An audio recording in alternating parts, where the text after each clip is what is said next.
Você está se sentindo assim, trancado, sem poder sair de casa? Pois vamos viajar para o século XVIII, rumo à Revolução Industrial na Inglaterra. A Revolução Industrial foi um conjunto de mudanças que aconteceram na Europa nos séculos XVIII e XIX. A principal particularidade dessa revolução foi a substituição do trabalho, que era artesanal, pelo assalariado e o uso das máquinas. Até o final do século XVIII, a maioria da população europeia vivia no campo e produzia o que consumia. De maneira artesanal, o produtor dominava todo o processo produtivo. Apesar da produção ser predominantemente artesanal, países como França e Inglaterra possuíam manufaturas. Eram grandes oficinas onde diversos artesãos realizavam as tarefas manualmente, entretanto, subordinados ao proprietário da manufatura. A Inglaterra foi precursora da Revolução Industrial, devido a diversos fatores. Entre eles, produzia uma rica burguesia, o fato de o país possuir a mais importante zona livre de comércio da Europa, o êxodo rural e a localização privilegiada junto ao mar, e o que facilitou a exploração dos mercados ultramarinos. Como muitos empresários ambicionavam lucrar mais, o operário era explorado, sendo forçado a trabalhar até 15 horas por dia, em troca de um salário baixo. Além disso, mulheres e crianças também eram obrigadas a trabalhar para sustentar suas famílias. Diante disso, alguns trabalhadores se revoltaram com as péssimas condições de trabalho oferecidas e começaram a sabotar as máquinas, ficando conhecido como quebradores de máquinas ou ludistas. Outro movimento também surgiu nessa época, com o objetivo de defender os trabalhadores. O trabalhador, em razão deste processo, perdeu o conhecimento de toda a técnica de fabricação, passando a executar apenas uma etapa. Então, vamos entender como se deu esse processo de evolução da produção dentro da Revolução Industrial. Antes, toda a produção era feita artesanalmente, ou seja, pelo artesão. O produtor possui os meios de produção, as instalações, ferramentas e matéria-prima. A atividade dele era manual, a família fazia parte de todo esse processo e toda a etapa do processo de produção era de uma única pessoa. Já a manufatura vai ser a divisão deste trabalho. O trabalho agora será assalariado e vamos ter um aumento de produtividade. Então, vamos entender. Se antes o artesão levava uma semana para produzir um único produto, dentro da manufatura, esta semana vai ser produzido 10 ou 20 ou 50 produtos que o artesão levava uma semana para produzir um único exemplar. Então, o aumento da produtividade vai ser muito grande, tá? Na manufatura, porque vai ter a divisão de trabalho. Cada um vai fazer uma etapa nessa produção desse produto. A última fase vai ser a introdução da maquinofatura. Vai ser o surgimento das fábricas, o trabalho com as máquinas e o trabalhador agora vai vender a força do seu trabalho. Só que vai ter um problema nisso daí. Já que as máquinas agora que vão fazer todo o processo, o trabalhador vai ser o único que vai manipular essa máquina. Então, a gente vai ter um aumento do desemprego, tá? Por conta da questão de que agora não é mais a divisão do trabalho, e sim a máquina que vai fazer tudo. E aí a gente vai ter um problema muito grande, que vai ser aquilo que eu falei lá atrás, do ludismo, tá? Os quebradores de máquinas, tá bom? Bem, vamos dividir este mapa mental em 4 tópicos: pioneirismo inglês, expansão da Revolução Industrial, operários versus burgueses e as consequências da Revolução. Todos vocês sabem que a Revolução Industrial começou na Inglaterra. Por quê? Porque lá tinha uma ascensão política da burguesia no século XVIII, tinha acumulação de capitais, tá bom? Porque a Inglaterra era a superpotência da época, e teve a questão da invenção da máquina a vapor. Então, pronto, a gente tem um ambiente favorável para começar a revolução neste país.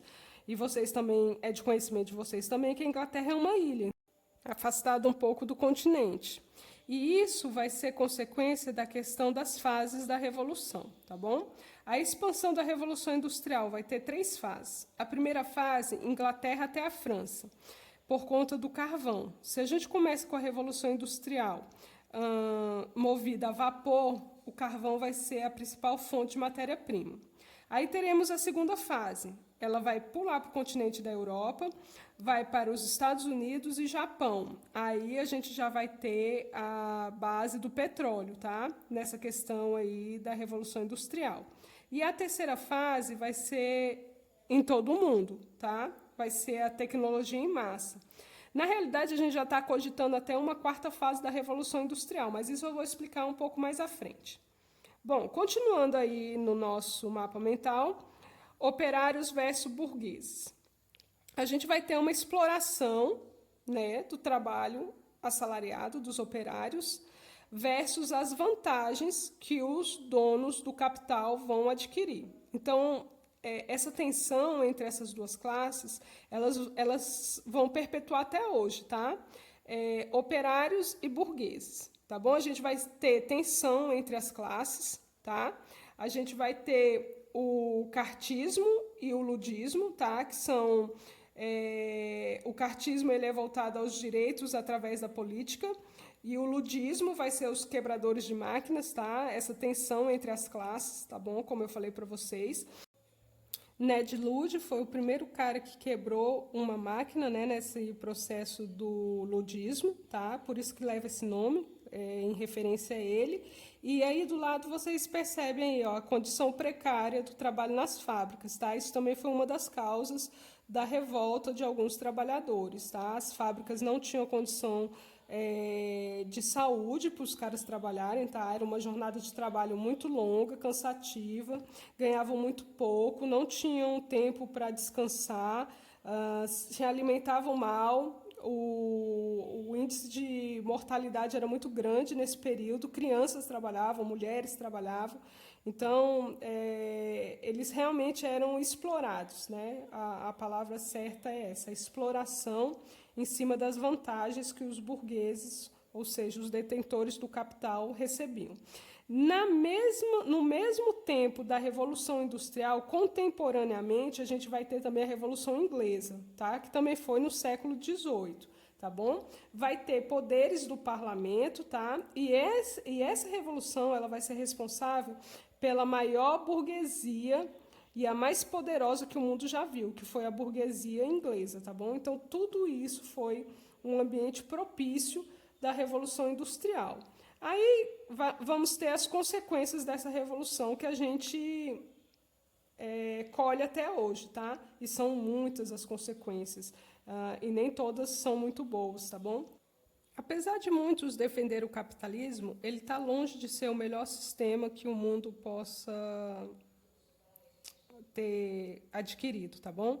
A gente vê aí consequências graves, neocolonialismo, os métodos de produção mais eficientes, mercadorias mais baratas, estímulo ao consumo, crescimento desordenado, poluição ambiental no mundo inteiro e ameaça ao futuro da vida na Terra. O capitalismo ele é responsável pelas maiores desigualdades sociais no mundo, tá bom? Capitalismo não é para todo mundo, é para quem tem dinheiro. Consumo é o motor do capitalismo, tá? Ou seja, nem todo mundo vai ter a condição de consumir. Por isso tem tantas desigualdades no mundo capitalista, tá bom? A charge Aventuras do Homem Assalariado mostra que o que pauta o homem pós-revolução industrial é o tempo, tá bom? Você percebe aqui que da hora que ele acorda à hora que ele vai dormir, a vida dele é o trabalho. Então, ele acorda, se arruma, vai para o trabalho, passa o dia todo trabalhando, volta à noite para dormir, para ir para o trabalho novamente outro dia e assim sucessivamente. Quanto mais o assalariado trabalha, menos ele ganha, tá bom? Marx já estudava sobre isso e denominou este tipo de trabalho de mais-valia. Seria as horas extras, tá bom? Quanto mais horas extras você faz, mais descontado o seu salário é. Então, menos você ganha. Então, quanto mais você trabalha, mais pobre você fica.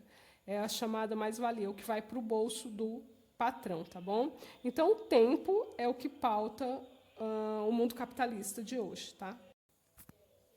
A charge da Mafalda mostra bem a questão do consumismo, que eu falei para vocês que é o motor do capitalismo. Então, é bem engraçada, porém bem crítica, tá? Fala assim: use, compra, beba, coma, prove. Ei, o que eles pensam que nós somos? Aí a Mafalda para, senta, pensa. E o que nós somos? Aí ela vai ligar a televisão de novo. Os malditos sabem o que nós ainda não sabemos. Ou seja, é uma crítica com relação ao consumo. Apesar de todos nós sabemos que 80% do que nós consumimos não é essencial para a vida, continuamos consumindo 80% de coisas supérfluas, que não precisamos, mas que compramos. Por isso que o capitalismo não vive sem consumo. Então, quanto mais se tem, mais se produz, mais se consome. Bem, esse gráfico aí mostra aquilo que eu tinha dito lá atrás, que a gente estaria passando pela quarta revolução industrial, tá bom? A inteligência transformando a experiência do cliente. Bem, vocês veem aí, em 1700, a primeira fase da revolução industrial, gerada a vapor. Aí depois teremos a segunda fase, eletricidade, tá? Em 1800. A terceira fase é a era da computação, tá? Em 1900. E a última fase, que seria a que nós estaríamos passando agora, que seria a quarta fase da revolução, inteligência artificial, tá? Ou seja, a ciência, a tecnologia está superando. Cada dia uma coisa nova é criada. Um telefone de última geração, que há um mês foi fabricado, já é obsoleto, já está ultrapassado. Então, a gente vê que essa inteligência está superando a própria questão humana, vamos dizer assim. Os capitalistas sempre têm interesse em reduzir o salário dos trabalhadores para aumentar o seu lucro. Eles fazem isso através de uma variedade de mecanismos, legais e industriais, mas também, principalmente, fomentando divisão e seccionalismo dentro da classe trabalhadora. Isso ajuda tanto a diminuir o salário, quanto a minar a força coletiva que os trabalhadores possam aproveitar para melhorar suas condições. A opressão é central para isso. Bem, agora depois de todo o assunto concluído, vamos praticar? Eu elaborei aí um questionário para vocês, tá? Que vocês vão responder. Eu vou disponibilizar ele na plataforma da escola e no grupo do WhatsApp de vocês, tá bom? Aí vocês vão responder. Se tiver alguma dúvida, vocês podem recorrer à apostila de vocês, tá bom? O material didático, tá bom? E aí vocês vão lá na questão da Revolução Industrial, o capítulo da Revolução Industrial, tá bom? Lá no sumário tem Revolução Industrial, aí vocês tiram qualquer dúvida lá, tá? Espero que tenham gostado, bons estudos e até a próxima!